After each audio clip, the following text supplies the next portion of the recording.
So this is a video exploring the problems I've been having with my TP-Link router. It's a TR6400 series router. It's 4G, 3G connectivity with outgoing Wi-Fi and Ethernet. I've found that after a while of it being switched on, the internet fails, and this is problematic. So I'm trying to troubleshoot the problems. So all the lights stay on the front, so that's not the problem.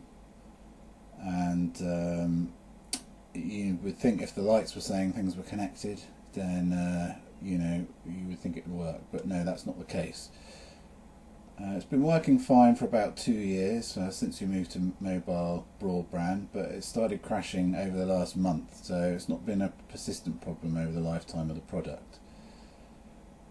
One slight change over the last month is we've all been stuck at home hammering away on the internet day in, day out, because we've got 3 kids all doing distance learning with Microsoft Teams and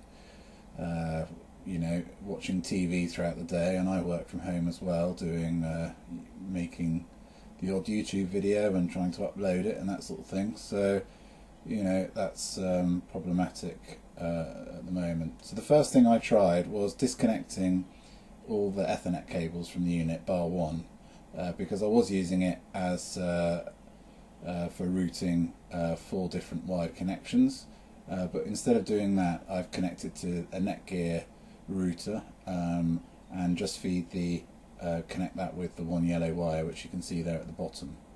Now the theory behind that was that there'd be less load on the router because it's not having to power all those different cables. I don't know if even that's a sensible idea. I mean, one of the cables is quite long. It's a 100-meter Ethernet cable which runs the length of the garden to the house, so I figured maybe that was putting some strain on it or something, but no, that's not the case. It still crashed the following evening after changing that configuration. So the next thing to try was to try and sort out the cooling.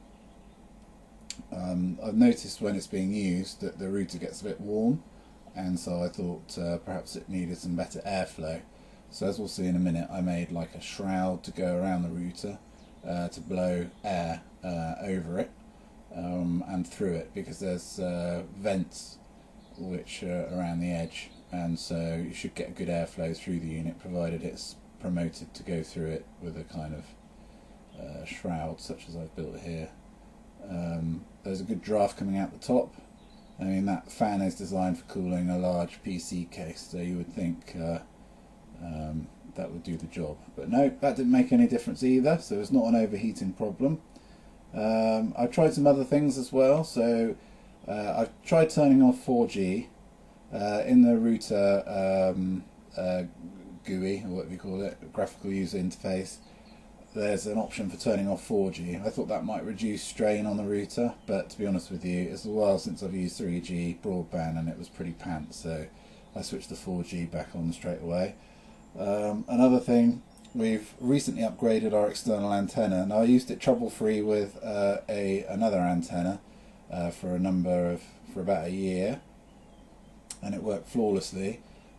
We started having the problems, so the problems started before we switched antennas, but that wasn't, so I'm not sure if that's the problem.